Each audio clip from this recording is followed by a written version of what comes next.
Welcome to the Special Friends Ministry on-demand training.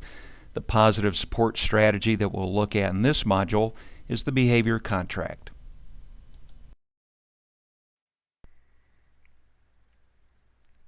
What is a behavior contract? A behavior contract is a written document, and it also can be in a visual support type of format, between an adult and a learner, which could be a parent and a child or a teacher and a student, which specifies three things. One, the expected behaviors. Two, the positive consequences that will be earned. An option might be to also include negative consequences if you build those into a behavior contract. And number three, the time frame of the contract. How long is this contract good for? I develop behavior contracts with the students that I work with, and with my own kids, it can encompass a week, they can encompass a day, sometimes they just encompass 15 minutes. And behavior contracts are a practical and creative way for adults to help children of all ages improve various problematic behaviors, such as social behaviors, classroom behaviors, school attendance, and so on.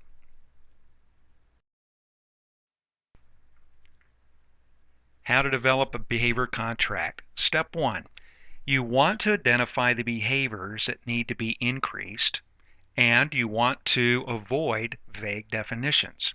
Instead, you want to develop definitions of behaviors that are observable. You would know them if you saw them. So avoiding a vague definition such as this one. Mark should show more respect. Well, if Mark was showing more respect, let's say in a turn-taking situation, what might that look like? A better definition would be this. Mark will keep his hands in his lap while waiting his turn. Because I can tell that Mark is keeping his hands in his lap, that's very observable. If I was taking data, that would even be very measurable.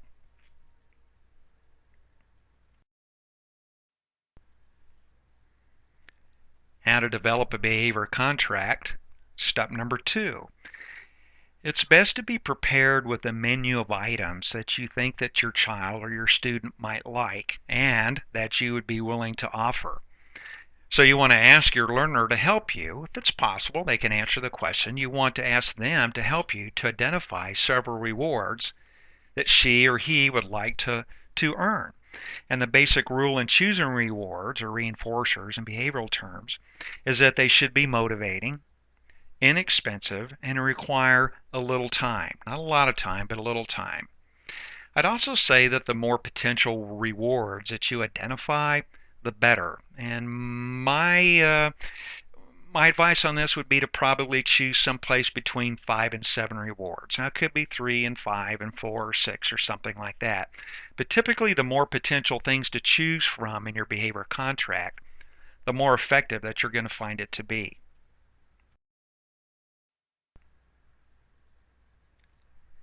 How to develop a behavior contract. Step number 3 is define what the learner must do.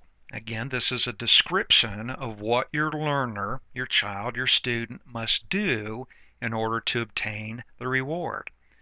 And the behavior contract criterion would always include, again, the behavior.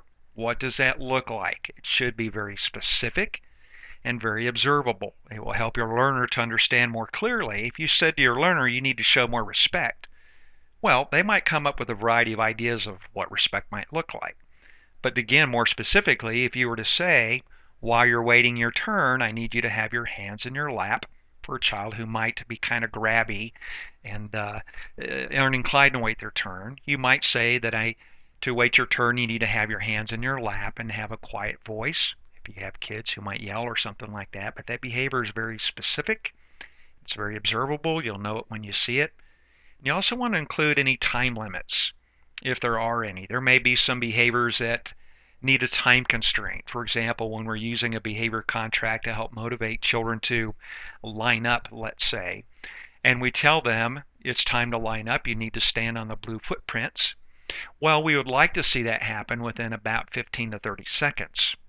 It wouldn't be my intent or my desire that a child wait 10 to 15 minutes in order to do that. I would rather see it happen sooner rather than later. And so you also want to define any time limits if there are behaviors that require a time limit.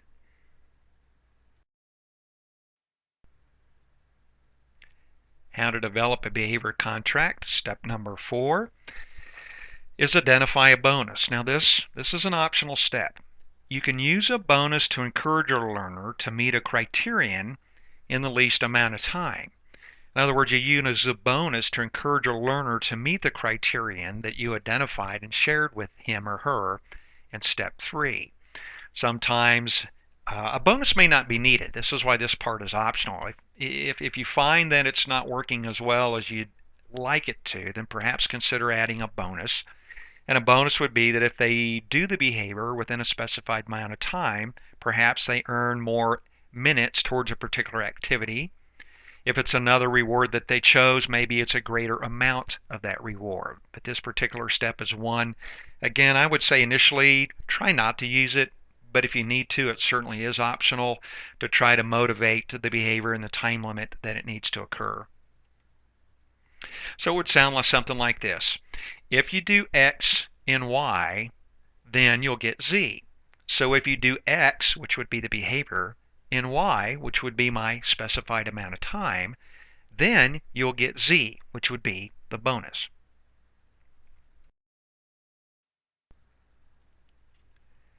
How to develop a behavior contract. Step number 5 is to explain the behavior contract to your learner. It's important at this point that you would use the appropriate level and amount of language necessary for your learner. For example, for a middle schooler, I might be able to explain the behavior contract in more detail and using more language than I would for a kindergartner. It might also be necessary that I use visual supports. I might need to develop visual supports or to communicate the concept of a behavior contract, or perhaps just write the behavior contract itself. I shouldn't say write, but put it in a picture format, one that could help communicate more clearly what it is that you're trying to communicate behind the use of a behavior contract. And certainly visual supports can be used in order to do this. We do it all the time at school and even at the preschool level. Find it to be successful with 4-year-olds and 5-year-olds. And so there's a wide variety of ages that a behavioral contract can cover.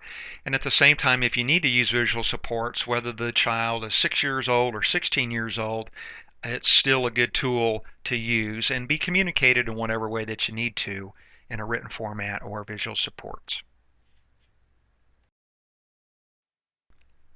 How to develop a behavior contract. Step number 6 is simply to post and implement the contract. Posting the contract a lot of times will enhance its effectiveness. I know for a lot of kids that I work with on the autism spectrum, perhaps they might have Asperger, Down syndrome, ADHD, something of that nature. I post the contract where it will be visible all the time. And what that allows the student to do, the child to do, is to visually reference that contract, which serves as a mental reminder, oh, that's right, here's what I'm supposed to do. And by doing that, I'll obtain a very specific reward of my choice. Another advantage is for the adult by it being visible is that you can use it to draw your learner's attention to it. It may be something that you need to point out as a reminder. I might use the behavior contract and the fact that it's posted visibly to remind a student right before the behavior that they're going to need to do. I might draw their attention to the behavior contract as a reminder, don't forget, you need to put your hands in your lap while you're waiting your turn. And so it's effective for that reason there. And this, of course, would be the point at which you would begin to implement the contract. Again, posting the contract will enhance its effectiveness. I would thoroughly encourage you to make sure that you put it in a visible location, whether it be at home, at church, or at school, wherever you may be using one. The one potential problem that seems to come up a lot in the use of a behavior contract is a point at which the contract is not motivating anymore, and you'll know that that's the case because your learner, your child, will no longer engage in the predetermined behavior that you had agreed upon. And so when that happens, you want to investigate these two factors primarily. One is that you want to ensure that the rewards that you're offering, remember, and you're going to try to get the learner or your child to be a part of choosing what the reward is going to be. You want to make sure that you're delivering that reward consistently and frequently and that it's meaningful to your learner. So in other words, every time that they engage in that behavior as predetermined, you will consistently deliver the reward. And in a lot of cases, when I'm trying to kickstart a behavior or initially try to get a behavior to happen more frequently, I implement the behavior contract more frequently because that allows my learner to get more rewarded for that behavior on a more frequent basis. And so more is better than less, so you might want to implement it more frequently than you have been. And then, of course, you always want to make sure that the reward is meaningful to your learner. And again, that's important to make sure that you include them on that process of choosing what the reward will be. And like I mentioned earlier, maybe having a variety of rewards that they can choose from. So if one tends to fall flat, there's still another thing that they can choose that they might like. And then the other thing that you want to look at is just examine the criterion that you've set, the behavior that you've chosen that you'd like to see more of, and make sure that the bar isn't set too high. Or in other words, make sure that the behavior that you want from your learner or your child is not beyond their ability. Because if this is a behavior that the child is not capable of doing at this point in time, then it doesn't really matter how motivating you try to make this to be, they're not going to be able to do it, in which case the behavior contract is not a useful tool. What you want to consider at this point is more of a teaching tool and how to teach the behavior that you would like to see to your learner so that when he or she is capable of doing it, now you can use the behavior contract to motivate that behavior more often. Here's a sample behavior contract that I like to use. It has the child's name at the top along with the date that it's going to be used. One of the things that I've already identified is the behavior that I would like to see more of. And again, it's not vague, it's very observable. And with this particular behavior contract, what I like to use is an actual picture of the behavior that I want the child to engage in.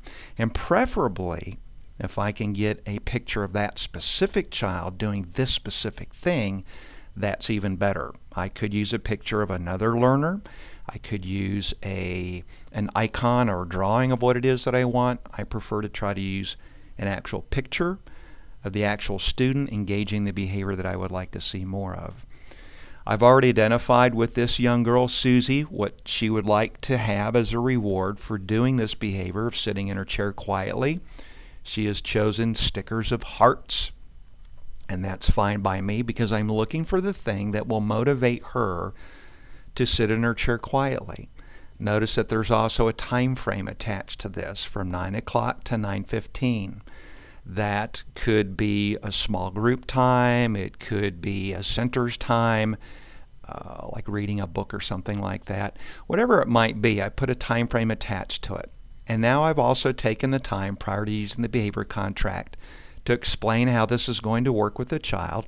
Susie, if you sit quietly in your chair for 15 minutes, then you'll get to choose a sticker that you would like. And that's as simply as I'm going to explain this. It could be more complex.